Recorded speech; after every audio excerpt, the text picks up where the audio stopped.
Hey guys, what's up? It's me, the-kyle-chronicles.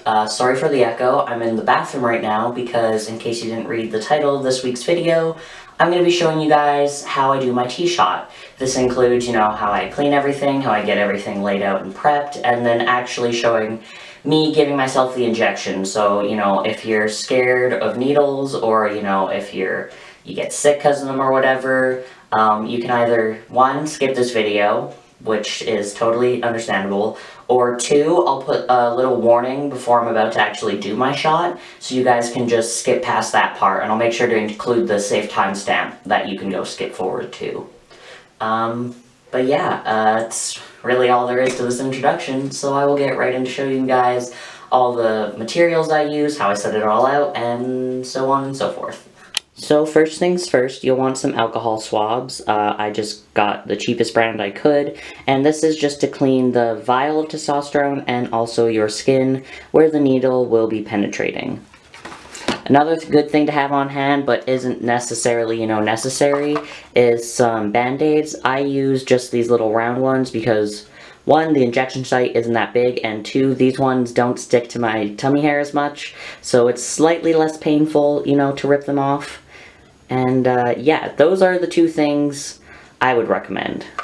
Now, if you're doing your tea shots at home, then another important thing to have is a Sharps collection bin. This is what they look like. I believe I got the bigger of the two because they do sell different sizes, and usually the pharmacy where you get your testosterone filled at and, your needles, your syringes, they'll have these for you available. Just make sure to ask for them.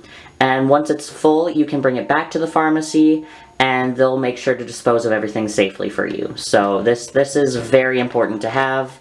If you have children in the house, pets, I'd suggest keeping it, out of any of their reach because it doesn't close until you're fully done. So you don't want anyone getting into this, due to contamination and sharps, etc. Next important thing to have is obviously your little vial of testosterone. I use diletestrol, it's what I've always used. That's what the little top part looks like. But yeah, you kind of can't do your injection if you don't have this little vial of hormones. Now, this isn't necessarily like a necessity, kind of like the Band-Aids. However, this is a little storage container I got at the dollar store to store my syringes and my 2 different gauges of needles, because I do have a larger gauge to actually draw the stuff from my vial, and then I have a smaller gauge to inject myself with. So again, this is just like a little tip. It's really nice since it has the 3 compartments that I need. And yeah, you can get them super cheap. You can probably build your own if you want to. Now, the first thing that you'll need is your syringe. This is the kind I have. It's a 3 milliliter one. It's a lure lock tip, which means I just screw the little tips in. You'll see me do that though once I film out everything. And an important thing is that everything is wrapped separate. This makes sure it's sterile and it's safe to use. Next important thing are the 2 syringes. Most pharmacists will suggest you use 2 different gauges to both draw and then to inject, but if they do only suggest one size, make sure you get 2, because just puncturing the little rubber part of the testosterone will dull it, and you do not want to inject yourself with a dull needle. So those are those 2. I'll flip them over now. The yellow one is the one I use to draw with, and then the green one is what I use to inject. I remember because green means go, so, if that helps you, go for it, because it's honestly what I use to remember. Also, before I do anything, I make sure to take off my ring and wash my hands. Because again, you don't want anything being contaminated, so having clean hands is just a smart thing to do.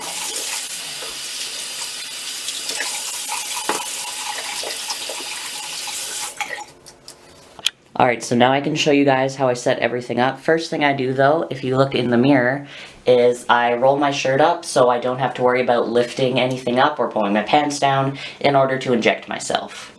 So first things first, I make sure everything is up here that I need, including my testosterone, because I did forget that upstairs earlier. I get the Band-Aid ready. I don't open it obviously, but I make sure it's already at the side there so I can grab it as soon as I'm done. And then I do the same with the alcohol swab. I only use one of them since, they're double-sided. I use one side for this and one side for me. Now, the most important part is cleaning everything, so I take the little alcohol swab out, I unfold it, which sometimes takes a while, and then I just wipe down that top part, because that's where your syringe is going to be penetrating it. Fun word, I know. Next thing I do is I sterilize myself, and to do an injection, you want to take your your pointer finger and your middle finger, and you want to go 2 down from your belly button on either side. I do switch sides every week as recommended, so you go from belly button, 2 down, and then I just kind of sterilize all over the place on that side, just to be extra safe. Alright, so this is where I begin opening everything. So, rip that out, got my syringe. Sorry if some of it is out of focus, I just don't want to, be touching my camera in between having everything sterilized. So I stopped just to zoom in to show you guys that this is what I mean by the lock-in. So that's, at the bottom of that. Put it in, and then I just twist it, and now it's all one. So now that the needle's uncapped, I do pull it back just a little so there's some air in it. That was just suggested to me by the nurse who used to do my shots. I grab my vial, and I push it in, I push all the air out, and then I simply draw it up to the number I need, which is helpful if I can actually see it. It does go a little slow because testosterone, the oil it's suspended in, makes it a pretty thick solution. And then once, I always draw a little bit past what I need so I can push them back in, including the air bubble. I take it out. Now, some people don't recommend recapping things, but I always recap mine, just to be safe. And now I'm going to unscrew this top and dispose of it in my Sharps collection bin. Now, I screwed the second top on, it's the green one. I didn't show you guys just because it's exactly the same as screwing the yellow one on. And now I will be injecting myself, so, be warned, skip past this, go to the little timestamp I include. This is how I do my injection. So first I have to uncap it. And with testosterone, or with sub-Q, I believe, you want to make sure to hit dead on, so make sure your needle's straight. I always just double check that I'm going 2 from my belly button. You want to pinch your skin, and then you just inject it. Now, you don't have to push the needle all the way in, obviously. You want to leave some outside of the skin. Don't know if you guys can see that, so I'll turn for you. And then I just push everything in. Once it's empty, I take it out. Then I release my skin. Some does leak out, that's totally normal. It's not enough to affect your levels. Once again, I recap it. And then I put this in my Sharps disposal bin, and now, this is when your Band-Aid comes in helpful. I'm not really bleeding this time, but I put it on just to be safe. So, also don't judge how I unwrap and put on a Band-Aid, but find the little injection site. I just push it on just to make sure it sticks, since I am a pretty hairy dude.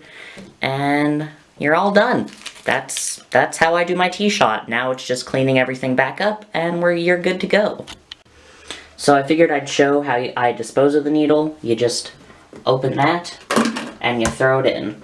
The yellow cap one is already in there, so there's nothing to worry about with that. And then all excess paper you have from, everything being sterile, you just throw in the garbage. So I hope you guys enjoyed that video. I know it wasn't the most interesting or extravagant topic or video itself, but I felt like it was an important thing to put out there so people, can have this information readily available to them. And I've also been meaning to film this for a while, I just needed an appropriate space to film it in.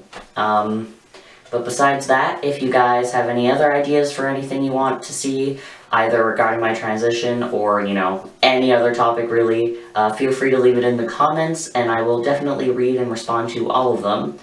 And until then, I'll see you next week. Bye.